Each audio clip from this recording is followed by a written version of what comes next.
Hello, BookTube, and welcome to the final week of Pentathon, the easiest flippin' readathon you'll ever do. It's created by Matt at Paperback Junkie to take the burden off your shoulders as far as readathons go and make a readathon that was incredibly easy to do, basically by touring through the kinds of stuff he likes to read. So we started off with Edgar Rice Burroughs, and then we went to H.P. Lovecraft, because nobody is perfect, except me, and then we went to Robert E. Howard. And then last week we did noir. We did hard-boiled detective fiction. This week's challenge was to read a comic book. And the very first thought I had was to read a graphic novel or a new compilation edition, because as you've seen on this channel, I buy those on Wednesdays. I bought one this Wednesday. And I had a feeling even a month ago that when the final week of the month came around, I would be buying an anthology or a comic book collection of some kind on Wednesday and just talk about that for comic books. But no. The more I thought about it, the more I realized that in order to do justice to this prompt, I should read an actual floppy comic book, the kind of single-issue comic that I don't typically buy anymore. I'm just not invested in the ongoing storylines of Marvel or DC Comics, the two big superhero comic book companies. And I don't know exactly why. It's easy for me to pinpoint with Marvel. Why I fell out with Marvel is easier to pinpoint. Not only is Marvel the lesser of the two companies, with the lesser of the two lineups of superheroes. DC Comics is full of great, grand, noble beings doing the right thing against all odds. Marvel Comics is full of messed up schmucks who, in the case of the Fantastic Four, get their powers from radiation. And then in the case of the Incredible Hulk, gets his powers from radiation. And then in the case of Spider-Man, gets his powers from radiation. And then in the case of Daredevil, gets his powers from a combination of radiation and toxic sludge. I left Marvel mainly because 2 or 3 years ago, all of the main characters changed. Thor became a woman, Iron Man became a woman, Captain America became a Nazi, Charles Xavier, the leader of the X-Men, died, Jean Grey, the heart and soul of the X-Men, died, Cyclops, the tactical field leader of the X-Men, became a supervillain and then died, and so on, right down the line, to the point where there was an in-house ad with all of the Marvel heroes all lined up, as sort of the 2016 lineup. And I remember vividly opening a Marvel comic book, looking at that lineup, and literally not recognizing any character at all in that lineup. I was looking at it saying, this is Marvel Comics, and I don't recognize anyone here. So, that plus Marvel's penchant for big events, big to-do events that just always have the word secret in the title or something like that. They just seem to be playing for big stakes, but then nothing happens at the end, or all the stakes are counteracted in a month or two. All of that, it just seemed like such a blatant cash grab that I became disenchanted with the two things disenchanted me with Marvel. First of all, the books weren't about the characters that I've been reading for 50 years. And second, that they seemed to be ginned up solely to squeeze money out of me, and that just... it didn't appeal. And something of the same thing was happening with DC Comics, the home of Superman and Wonder Woman and Batman, where there were also an influx, a rash of big event, multi-part storylines that seemed like more hot air than anything else. One way or another, plus the comic book producers started to shift the nature of the monthly comics towards graphic novel collections down the line. And once I saw that clear as day, once I saw, okay, well, here is a monthly title that I do enjoy, but why on earth would I buy the issues when I can just wait until Christmas and buy the collection? Why would I pay twice for this when I can just wait? One way or another, all of those factors combined to just sort of drive me out of the floppy weekly comics. But for the challenge of Pentathon, I decided to go to the comic shop this week, and in addition to buying a collection, whatever struck my fancy as a collection, I would buy an individual comic book, read it, and then talk about it with you today. And you might think that's where I draw the line with challenges, but no, there was even more of a challenge than that. Once I got there, I decided to challenge myself even more than that. I decided to go straight into the lion's den, I could have just bought a DC comic. It's my favorite company. They're my favorite heroes. And I avoided doing that, not only because that didn't seem as challenging, but also because the big book, the #1 issue, the obvious buy for last Wednesday, was the thing called Heroes in Crisis, in which we're told that there's a place called Sanctuary where DC heroes go when they're feeling stressed out with PTSD after fighting Gorilla Grodd one too many times. And it's just, that is such a Marvel thing, to give your superheroes bleeding, crippled psyches that need healing and make them into mental basket cases instead of larger-than-life figures you're supposed to like and emulate. Just... I knew that was the idea of the thing, and it was just ridiculous. You've got Arthur Curry, who was raised underwater in an aquatic kingdom under the waves. You have Batman, who was traumatized as a child and raised as a psychotic alone in a cave full of bats. You have Superman, who's an alien. You have the Martian Manhunter, who's an alien. You have Wonder Woman, who's thousands of years old and born in a classical culture set apart from human society. There aren't any normal psychologies here. It's ridiculous even to think about it. And I knew that if I read that issue, it would annoy the hell out of me. So I didn't do it. But it's not just that. I wasn't just avoiding that issue. I was also going into the lion's den. I was taking the real challenge in terms of reading a comic this week. And that challenge has to do with something called Comicsgate. I thought I'd give you a little update. Those of you, I'm assuming that most of you don't follow the comic book world. In the comic book world, in the last 2 years, there has been a movement. It was born on YouTube, and it still lives on YouTube. It mostly lives on YouTube, although it has metastasized to social media and weaponized some of the worst aspects of social media for its cause. And that this movement eventually came to be called Comicsgate. It was led by a YouTuber named Diversity in Comics, who bemoaned two things about the current crop of Marvel comics that he was going to the shop and reading. He's an ardent comic book fan, and he had noticed some of the same changes that I had noticed. He had noticed, with I think a greater degree of shock than I had, that when you looked at the Marvel lineup, none of it was recognizable. These characters had 50 and 60 years of history and tradition behind them had been tossed aside in favor of cheap knockoffs who weren't recognizable. And that behind the scenes, the issues telling the stories of those knockoffs were also poorly done. That was his other objection, is that, on the one hand, you have all of these substitute characters, a new Iron Man, a new Hulk, a new Thor, a new Captain America, a new right down the line. On the one hand, that's bad enough. But I might be able to live with some of that if the issues were good, but they aren't. They're poorly drawn and they're poorly written. The collection of things that he objected to most, that he has objected to most, and that his followers and many other YouTube channels have objected to most, form a short list. They were forced whimsy, childlike behavior, literally childlike behavior on the part of adult characters, no stakes, constant emotional validation, all that sort of thing. The Comicsgate crowd quickly found a villain for these things, and their villain was SJWs, social justice warriors, who are now their greatest bugaboo. But I think that the changes that these people were arguing about and condemning in comic books would be extremely familiar to BookTube, because what did I just describe with those characteristics that I listed off? I described bad YA. And that's exactly what it was. It wasn't a coincidence. It was that bad YA writers moved into Marvel Comics and started writing the comics that way, which was hardly going to appeal to Comicsgaters, most of whom fell in love with comics in the paramilitary excess of the early 90s, where superpowered characters, had telekinesis or heightened abilities or razor-sharp reflexes, but they still carry huge amounts of guns and were grim and gritty and snapped villains' necks and things like that.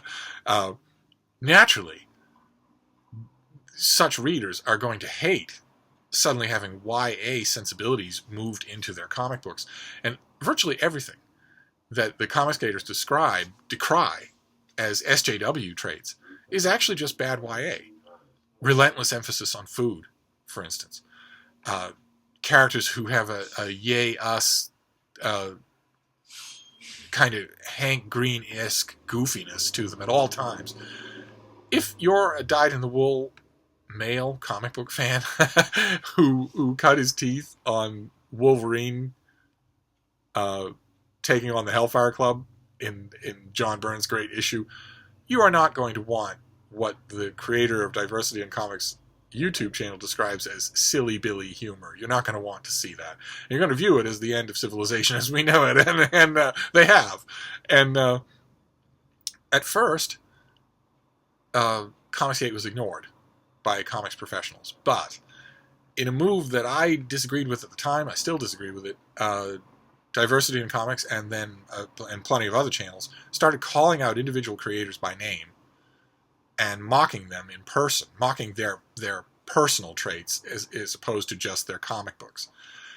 And since a lot of those creators were gay or trans or minority, it of course started to look terrible.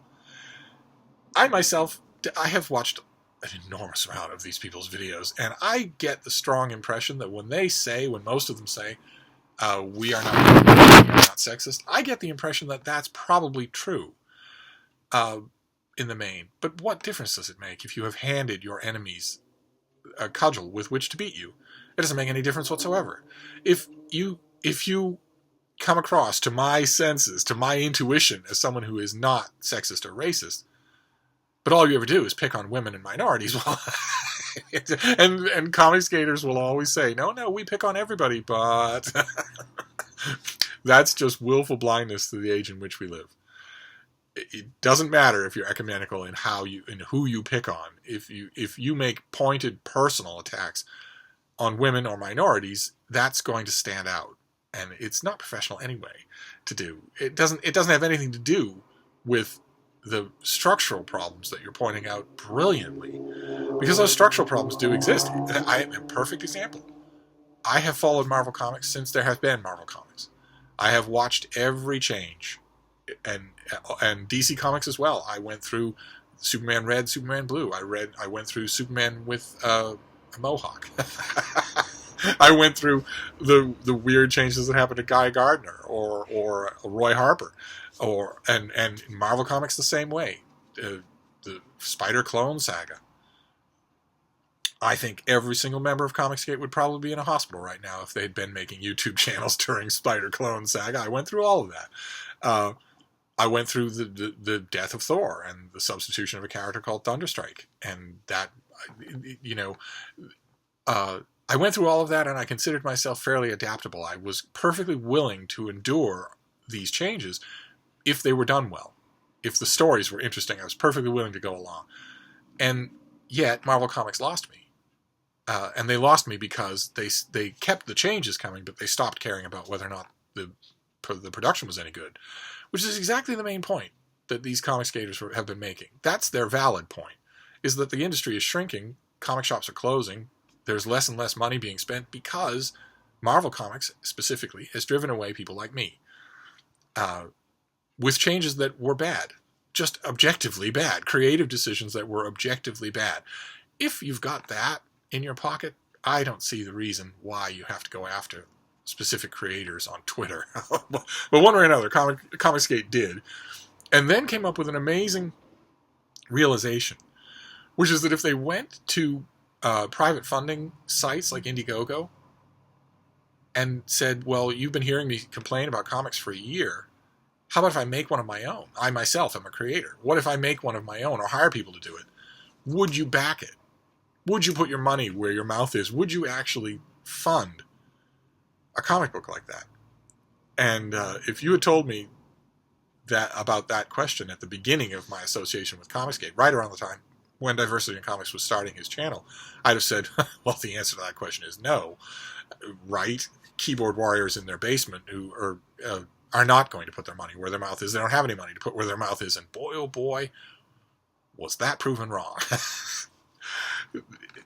One by one, Comicsgate has moved over to places like Indiegogo, advertised a certain comic, told their backers all about it, and the money is there. The money has flown like crazy. $2 million and more combined for all of these productions. If Marvel Comics, mainstream Marvel Comics, the X-Men, Fantastic Four, Spider-Man, the Avengers, if you dangled $2 million in front of them, they would not consider it minor. And the warfare continued. The settled professionals at Marvel Comics, the writers, the artists, the editors, first of all, most of them behave abominably on social media. There were plenty of Marvel creators back in the day, before the internet, who would get vituperative letters from fans saying, you have betrayed everything about this character. This was the worst decision imaginable. What can you have been thinking? You cannot have any talent. And not only would those old style writers not respond in kind, not send a letter back to the return address yelling at the person, they would sometimes run those letters. And they're in the letters column. And their response on the letters column will be, well, I'm sorry that change that you were talking about really rubbed you the wrong way, but stick around for a couple of issues. Either it'll grow on you, or you'll like some of the other changes that we have coming. In other words, totally professional behavior. Exactly what you want. You don't ever want to tell your audience off. You don't ever want to tell them they're wrong. That used to be the kind of thing that Dave Sim would do. That used to be the kind of thing that was for non-Marvel and DC comics, where the letters pages could get really contentious. And where a creator could tell you to F off. But not Marvel and DC. And Marvel and DC, no, absolutely not. There, if a fan vented, then you tell the fan, I heard you're venting. I think you might be wrong. Thanks for writing. Please stick around. Marvel Comics writers and artists and editors do not do that anymore. That is another extremely valid point that has been made by all of Comicsgate, which is that these people act abominably on social media. And as far as I'm concerned, the fix is easy. They just shouldn't have social media accounts. There should be a person at Marvel and DC. There should be a person whose name you never know, who just has the official Marvel and DC channel and just tweets about their books in neutral terms, does not vituperate, does not criticize, does not do anything like that. The writers, artists, and editors should not be speaking for the company if they're speaking this way. But one way or another, they of course felt threatened when Comicsgate started pulling in huge amounts of money, more money than some of them have ever seen in their lifetime. And that caused a split to widen. The rhetoric went from, these people are failed professionals, which is pretty tough to do, because one of the main voices in Comicsgate now is someone who has been a very successful comic book artist for a long time. No way you can look at his work on, for instance, Green Lantern and say, oh, this guy was just average. No, there's no way you can do that. This is a big name. Ethan Van Sciver is his name, and I have bought many, many comics just because he was the artist. But it's one thing for you to say, if you're a creator at Marvel Comics feeling threatened, it's one thing for you to say, well, okay, you're just a frustrated writer or artist, fine. But that started to harden into something worse. That started to harden into real gatekeeping, into these people saying, well, after what you did to get this notoriety, all the name-calling, all the slurs, don't expect to ever come back. Yes, you're doing fine with Indiegogo right now, but don't expect to ever come back. Don't expect that the companies that create the adventures of the characters you most love are ever going to take you back after this, which caused a corresponding bitterness in the ranks of Comicsgate as well. It's just escalated and gotten uglier and uglier, and that's a shame. I can't help but view it as a shame. I think there was a valuable conversation to be had here that just got off to a 21st century foot instead, and is now the Hatfields and the McCoys. And that's too bad, because on the Comicsgate side, it has led to, I think, a lessening of the quality of their criticism. They have become more bitter and more carping. And on the creative side, on the Marvel side, it has led to full-blown business psychosis, where, quite apart from Comicsgate, quite apart from the critical videos that these people are making, some titles in the Marvel lineup just weren't doing well. They would just not do well. Their sales would just plummet through the floor. And since Comicsgate, Marvel Comics executives have taken to baiting these people by taking the creative team off of a book that has failed completely, putting it in abeyance for a month, 2 months, and then restarting that same book without any conceptual redesign with the same writer and artist. In other words, a completely proven losing proposition. I don't like to subscribe to the conspiracy theories of anybody but myself, but when Comicsgate people say that had to have been done out of spite, I don't think they're wrong. I think you see it on the larger scale with Star Wars, right? With Disney's Star Wars, with Kathleen Kennedy, whose contract has been renewed until some absurd thing like 2021, something like that. The woman who caused the Star Wars franchise to lose money. And that is psychosis also. That is the DC company, the parent company of Star Wars, saying, we're not going to let these toxic fans win, and the way we're going to show it to them is to do the exact thing they don't want us to do. Without seeming to realize that you had a Star Wars movie, Solo, that failed at the box office. I mean, it made money, but it failed in the sense of making huge amounts of money. And it wasn't toxic fans that caused that. There aren't enough toxic fans to do that. It was the creative direction that caused that. And the creative direction is just barreling forward now. It's this kind. That's the reaction on the professional side, not only with Star Wars, but especially with Marvel Comics, is this kind of weird doubling down with things that don't work. In other words, to take a big step back here, the situation that I'm describing is, to use that word, toxic. Marvel Comics has become just toxic. Buying an issue now means choosing a side. You can't just walk into your comic shop and pick something because it looks good. If, God forbid, you go on social media and say that you did that, you will be choosing a side, whether you want to or not. And that never was true before. Who would want to get involved in anything like that? Nobody would. Except me. Because Paperback Junkie made me. Because the fifth challenge for Pentathon was to buy a comic book and talk about it. And I thought, a collection that I'm going to buy anyway on Wednesday is a cop-out. And then I thought, DC Comics, which I love, is a cop-out. And then I thought, rage buying Heroes in Crisis, which I'm going to hate anyway. I know I am, because Wonder Woman doesn't have a psychology. Would also be a cop-out. So instead, I went to the racks of the comic shop, and I bought a Marvel comic. I bought this Marvel comic. Peter Parker, The Spectacular Spider-Man, number 312. This is written by Chip Zdarsky. This is apparently his last issue on this title, and Chip Zdarsky has a long and checkered history with the ranks of Comicsgate. At first they hated him. Now they mostly like him. Most of it has to do with one of Comicsgate's most annoying traits, which is their relentless, absolutely ceaseless, reflexive estimating of manhood. Drives me nuts. It just drives me nuts. Everything that they do instinctively is just by rote now, is for the creator, the artist, the character, you as a reader, is to check your soy content, to see how much of a soy boy you are. How masculine are you? Are you a real man? That just drives me crazy. That kind of stuff is just so juvenile.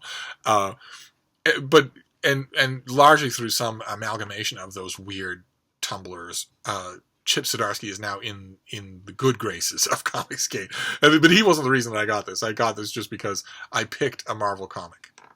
Could have been anything. I tried to pick something that looked like it wasn't part of a long series so that I would at least have a chance of understanding it. And I read it. And I really liked it. I had problems with it. The number one problem, the first thing that caused the problem was this weird cover. This cover is by Mike McCone, and I honestly don't know what is going on here. I know for sure that it's jarringly bad. The hands are too big, the head is a weird size, the neck is a weird size, and if you turn it over, that's what Spider-Man is doing. Don't be fooled by him being upside down like a spider. That is what he's doing. What is he doing? It can't be that he's swinging his legs between his arms, because they're on either side of one arm. What is the next moment that happens after this image? I honestly don't know what it is, except for him to pop right off the bottom of this bridge and fall to the ground. That is just a weird position. And it's eye-catchingly so. You don't know, it's just Spider-Man all in a bunch, doing whatever. I mean, I don't even know. But the second off-putting thing about the issue, and believe you, I'm not going to drag you through every off-putting thing. There aren't that many. It was actually a good issue. If you don't know anything about anything, if you don't know anything about Comicsgate, you don't know anything about controversy of any kind, and also haven't been keeping up with Spider-Man, if you just buy this issue, it's completely standalone, it's completely self-contained, doesn't refer to anything, any big events, anything like that, you would like it. You would very much like it. I did, for exactly that reason. Although Marvel has some ticks these days, the cover was one thing, but what is this? This is the splash page of the issue. It's text. And it's text written in some weird, again, YA kind of way. Where, hi, I'm totally new here and not the same voice as last time, avoiding further emotional investment through dissembling. Please explain all the spider lore I'll need to understand and appreciate this issue, starting with Amazing Fantasy number 15, Spider-Man's first appearance, and going through, say, the last issue with the Dirt Guy, meaning Sandman. I don't even know what that is. Once upon a time, Marvel Comics had a splash page where you get a big gripping scene to bring you into the issue. Down at the bottom, you got the creators, usually in a little box right about here. You got writer, artist, inker, letterer, colorer. And up at the top, above the splash page and above the title of the issue, you got a little box saying Spider-Man was bitten by a radioactive... Peter Parker was bitten by a radioactive spider and gained the proportional speed, strength of a spider. And now he fights crime in New York City. Something like that. That is all the exposition that you need. That is all the spider lore that you need. It takes 2 sentences. It was the beginning of every issue of Spider-Man for 50 years. What this is, I have no idea. Who wants to open a comic book to a whole page of dialogue that's not nearly as clever as it thinks it is? It was very off-putting. I guess maybe all Marvel comics are like that now, but it's an opportunity wasted. I mean, I understand now that with the Marvel Cinematic Universe in full swing, that the comic books, I guess, are going to take on a different tone than they once had. Oddly enough, a less cinematic tone, a more television tone. But we go from this, which is the splash page, it's all text, to this, which is just people talking. That's the next page. It's just heads of people talking. But you quickly realize when you read what these people are saying that they're talking about Spider-Man to an interviewer. So you realize right away that this framing narrative is some sort of documentary. Someone is interviewing these people about Spider-Man, and they say all sorts of different things. One woman says, "I heard he was like a teenager when he started. Is that true? I get a kid wearing that costume, but isn't he too old for it now?" Which is terrific. You could easily picture a New Yorker saying that. And then someone else says, Spider-Man, that guy's the best. Literally lifted my car to the shop when it was broken down on 6th. And I'm using literally the right way, yeah? No idea, but that's just so forced. But same person goes on, I tried to pay him, but he only took change for the subway because, quote, his arms were tired and he didn't have pockets. And we get an angry guy saying that his parents are going to sue Spider-Man and whatnot. But the last person on this page, the last person interviewed, is a woman who says, I'm sorry, Spider-Man, and she looks down and says, Spider-Man is amazing. She doesn't sound happy about it. And that's intriguing. But then we move right on to the main thing. The narrative isn't, the framing narrative isn't the whole issue. Instead, we get an adventure. We get Spider-Man swinging through from building to building at night. He finds armed robbers running from the police. He webs the first 2 of them, disarms them, and incapacitates them, and goes down the alley for the 3rd one, and realizes when he's in the alley that the 3rd one is a little boy who was just the lookout. Wasn't part of the crime at all. And impulsively, Spider-Man hides the boy from the police, says he got away. And then it breaks back to the framing narrative, and we have the same woman. And it turns out she's the mother of the boy. She says Spider-Man thought the scare was enough. that he didn't need a record to hound him for years, threatening his future. Kyle got $50 from two guys to be a lookout while they robbed a store. Spider-Man brought him back home to me. I'll always be thankful to him for that.